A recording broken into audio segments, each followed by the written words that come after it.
আসসালামু আলাইকুম। কেমন আছেন সবাই? আশা করি সকলেই ভালো আছেন। তো আজকে আমি আপনাদের জন্য আরেকটি নতুন ভিডিও নিয়ে আসলাম। আজকের ভিডিওটি আমার আ আগের ভিডিওর সাথে রিলেটেড। আগের ভিডিওতে আমি আলোচনা করেছিলাম একজন ফ্রেশ ইলেকট্রিক্যাল ইঞ্জিনিয়ারের ইন্টারভিউ নলেজে কি বিষয়ের উপর প্রশ্ন করতে পারে তার উপরে। তো সেখানে সর্বপ্রথম যে বিষয়টি ছিল সেটি হলো সাবস্টেশন। আজকে আমি আলোচনা করব সাবস্টেশন নিয়ে।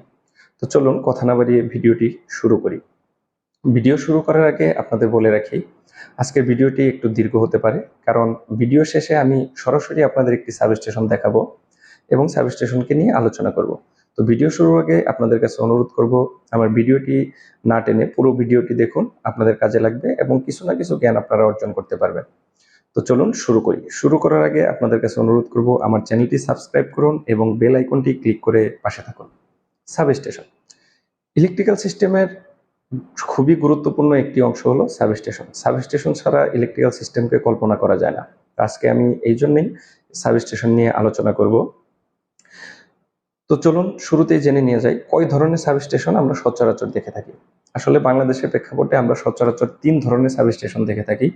সেটি হলো step up substation, step down substation এবং ডিস্ট্রিবিউশন সাবস্টেশন। তো মিল ফ্যাক্টরিতে যে সাবস্টেশন ব্যবহার করা হয় সেটি হলো স্টেপ ডাউন এবং ডিস্ট্রিবিউশন সাবস্টেশন। মিল ফ্যাক্টরিতে স্টেপ আপ সাবস্টেশন ব্যবহার করা হয় না। ন্যাশনাল গ্রিডের জন্য স্টেপ আপ সাবস্টেশন ব্যবহার করা হয়। জেনারেশন ভোল্টেজকে স্টেপ আপ করে বিভিন্ন জায়গায় ট্রান্সমিশন করার জন্য স্টেপ আপ সাবস্টেশন ব্যবহার করা হয়। মিল ফ্যাক্টরিতে স্টেপ ডাউন সাবস্টেশন এই জন্য ব্যবহার করা হয় কারণ মিল ফ্যাক্টরিতে 33 কেবি কিংবা 11 কেবি লাইন ইনকামিং হয়ে থাকে। তো 33 কেবি কিংবা 11 কেবি সরাসরি আমরা মিল ফ্যাক্টরির বিভিন্ন ইকুইপমেন্টে ইউজ করতে পারি না, সেটাকে স্টেপ ডাউন করে 440 ভোল্টেজে নিয়ে এসে সেটা ইউজ করতে হয়। তাই মিল ফ্যাক্টরিতে স্টেপ ডাউন এবং ডিস্ট্রিবিউশন সাবস্টেশন ইউজ করা হয়। তো চলুন সাবস্টেশনের বেসিক কিছু অংশ সম্পর্কে আগে জেনে নিই। সাবস্টেশনের বেসিক কিছু অংশের মধ্যে সর্বপ্রথম যেটি হলো স্টেপ ডাউন সাবস্টেশনের ক্ষেত্রে step down transformer, VCB, ACB, MCCB, বিভিন্ন ধরনের প্যানেল, বিভিন্ন ধরনের কন্ট্রোলিং সিস্টেম, মনিটরিং মিটার এবং বিভিন্ন ধরনের ডিস্ট্রিবিউশন সিস্টেমের জন্য বিভিন্ন ধরনের ব্রেকার সিস্টেম, পিএফআই প্যানেল এবং ব্যাটারি ব্যাংক। এইসব জিনিসগুলো হলো একটা সাবস্টেশনের বেসিক জিনিস। তো সেই ক্ষেত্রে মিল ফ্যাক্টরিতে আরেকটা জিনিস সাবস্টেশনের ভিতরে অন্তর্ভুক্ত থাকে, সেটি হলো সিনক্রোনাইজেশন প্যানেল। কারণ একের অধিক জেনারেটর থাকতে পারে, একের অধিক জেনারেটর থাকলে সিনক্রোনাইজেশন করার জন্য সিনক্রোনাইজেশন প্যানেল ইউজ করা হয়। তো আজকের ভিডিও শেষে আমি আমাদের ফ্যাক্টরির একটি সাবস্টেশন আপনাদের ঘুরিয়ে দেখাবো। তো তার আগেই চলুন সাবস্টেশনের কিভাবে কাজ করে সেই সম্পর্কে একটু জেনে নিই। একটা স্টেপ ডাউন সাবস্টেশন শুরুতেই যেমন 11 কেবি যদি ইনকামিং হয়, একটা স্টেপ ডাউন ট্রান্সফরমারের মাধ্যমে 11 কেবি থেকে সেটাকে 440 তে কনভার্ট করা হয়। তো 440টা নিয়ে আসা হয় এলটি সাবস্টেশন অর্থাৎ এলটি প্যানেলের মধ্যে। এলটি প্যানেলে নিয়ে এসে সেটাকে এলটি প্যানেল থেকে ডিস্ট্রিবিউশন করা হয় একটা ফ্যাক্টরির বিভিন্ন অংশে, বিভিন্ন ইউনিটে, বিভিন্ন জায়গায়। এলটিতে সাধারণত 440 ভোল্টেজ থাকে, এখানে পিএফআই প্যানেল রাখা হয়। পিএফআইটা আসলে আমাদের পাওয়ার ফ্যাক্টরটা খুবই গুরুত্বপূর্ণ একটি জিনিস। মিল ফ্যাক্টরিতে পাওয়ার ফ্যাক্টর 0.95 এর উপরে রাখার চেষ্টা করা হয়। এবং আরেকটা জিনিস মনে রাখবেন, মিল ফ্যাক্টরিতে যদি পাওয়ার ফ্যাক্টর 0.9 এর নিচে হয় তবে পল্লী বিদ্যুৎ বোর্ড কিংবা আরইবি থেকে আপনাদের এর জন্য জরিমানা করা হতে পারে পাওয়ার ফ্যাক্টর কম হওয়ার কারণে। তাই পিএফআইটা আমাদের জন্য খুবই গুরুত্বপূর্ণ বিষয়। যখন আমরা এলটিতে নিয়ে আসি, এলটিতে নিয়ে আসার পর এসিবি এবং এমসিসিবির মাধ্যমে এগুলো আমরা ফ্যাক্টরির বিভিন্ন সেকশনে ডিস্ট্রিবিউশন করে থাকি।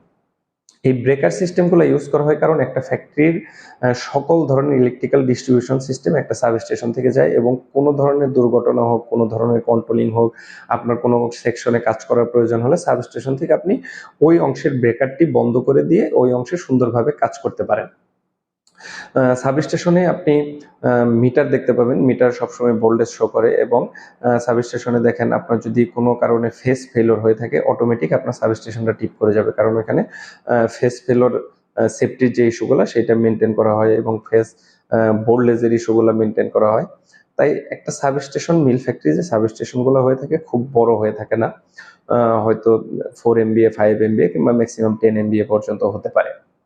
এই সাবস্টেশনগুলো আমরা বিভিন্ন মেশিন ইকুইপমেন্টে এলটি প্যানেল থেকে ডিস্ট্রিবিউশন করে থাকি এবং যদি এলটি প্যানেল থেকে ডিস্ট্রিবিউশন হওয়ার আগে যদি আমাদের আরইবি থাকে এবং জেনারেটর থাকে, আমরা কন্টিনিউ যদি আরইবি ইউজ করি, সেই ক্ষেত্রে আমরা অনেক ফ্যাক্টরিতে, বর্তমানে ম্যাক্সিমাম ফ্যাক্টরিতে এটিএস ইউজ করা হয়, অটোমেটিক ট্রান্সফার সুইচ। এটিএস এর কাজটি হলো, যখন আপনার আরইবি ফেল করবে, আরইবি ফেল করার সাথে সাথে এটি জেনারেটরকে একটি সিগন্যালের মাধ্যমে অটোমেটিক রান করবে এবং জেনারেটর রান হওয়ার পরে অটোমেটিক জেনারেটরের এসিবি ক্লোজ করে দিয়ে আবার ডিস্ট্রিবিউশন সিস্টেমটাকে সচল করে দেবে। এটা হলো সচল করবে এবং পরবর্তীতে যখন আবার আরইবি আসবে, আরইবি আসার সাথে সাথে সে জেনারেটর সিস্টেমটাকে কাট অফ করে দেবে।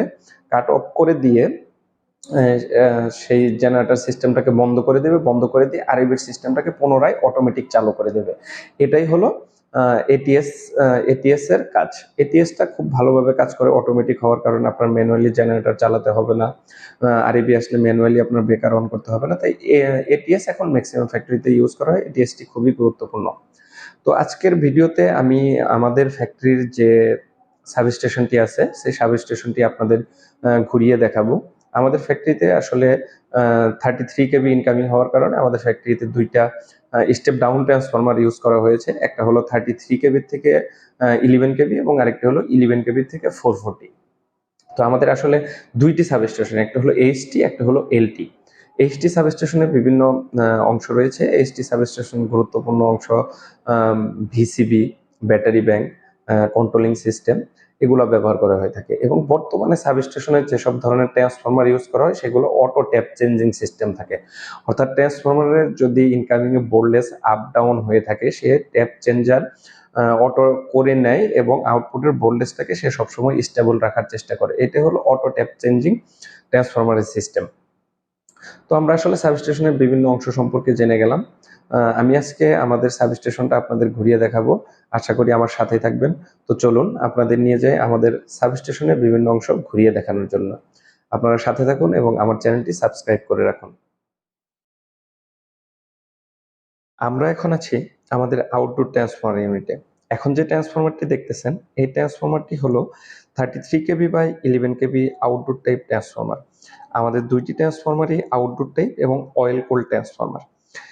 এখন আমরা সামনে যে ট্রান্সফরমারের দিকে যাচ্ছি, সেই ট্রান্সফরমারটি হলো 11 কেবি বাই 440 ট্রান্সফরমার। আমাদের দুইটি ট্রান্সফরমারই স্টেপ ডাউন ট্রান্সফরমার।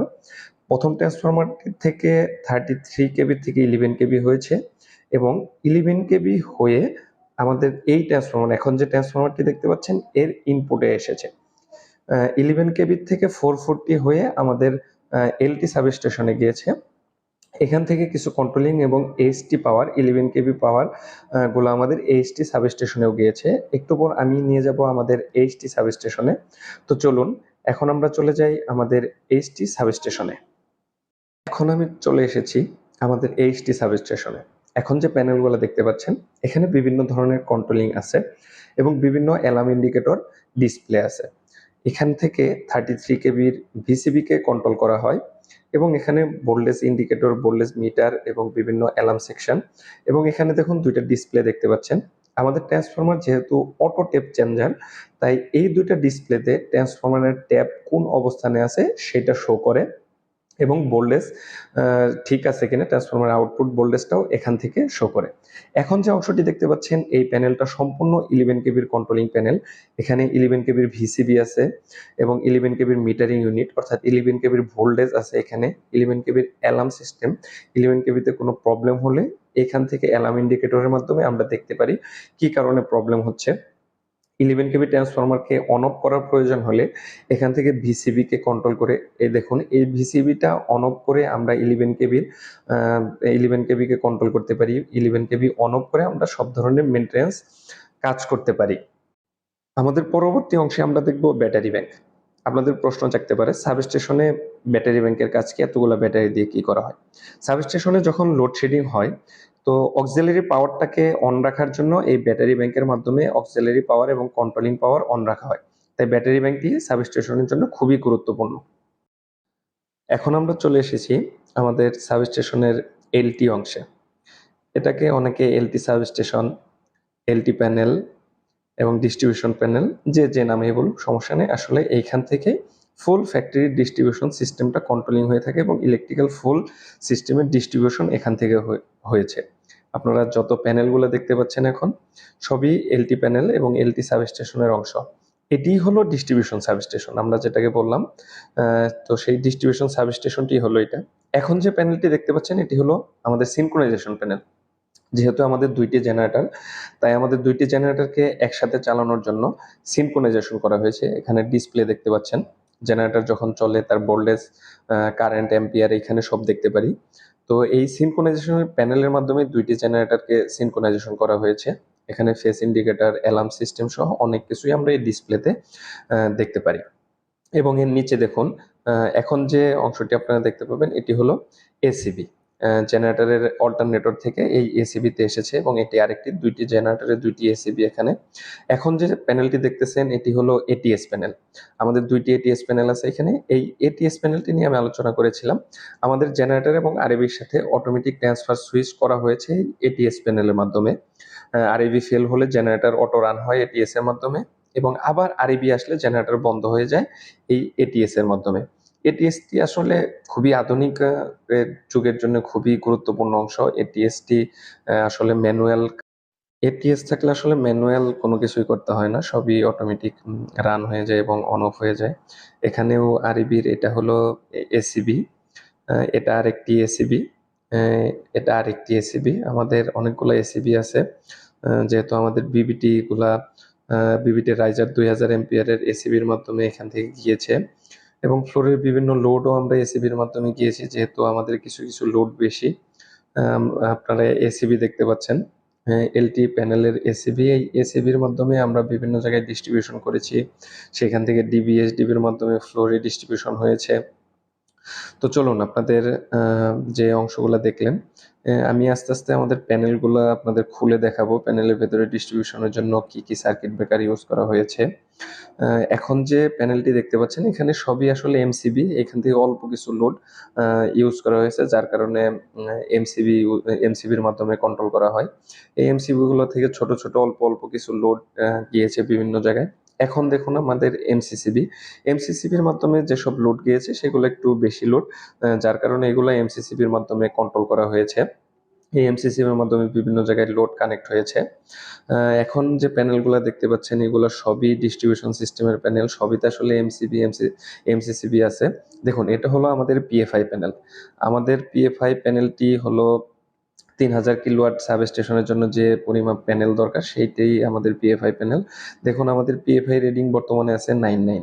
এটি খুবই ভালো, 0.9899, অর্থাৎ 0.95 এর উপরে পাওয়ার ফ্যাক্টর রাখা খুবই ভালো একটা সাবস্টেশনের জন্য। এই সাবস্টেশনগুলো আমরা সুন্দরভাবে সবসময় গুছিয়ে রাখার চেষ্টা করি। সাবস্টেশনে দেখুন বিভিন্ন ফেজ ইন্ডিকেটর এখানে দেয়া আছে, বিভিন্ন প্যানেল দেয়া আছে, বিভিন্ন অংশ আপনারা দেখতে পাচ্ছেন, এসিবি, ডিসপ্লে ইউনিট, এমসিবি দেখলেন। আমাদের যে টোটাল সাবস্টেশনটা এখন ঘুরিয়ে দেখাচ্ছি, সব প্যানেলগুলোই আমাদের টোটাল এলটি ডিস্ট্রিবিউশন সাবস্টেশনের অংশ। সাবস্টেশনকে সবসময় পরিষ্কার পরিচ্ছন্ন রাখতে হয় এবং সাবস্টেশনকে সুন্দরভাবে গুছিয়ে রাখতে হয়।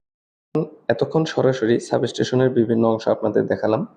আমার ভিডিওটি যদি ভালো লেগে থাকে তবে আমার চ্যানেলটি সাবস্ক্রাইব করুন এবং বেল আইকনটি ক্লিক করে দিয়ে আমার পাশে থাকুন। ধন্যবাদ।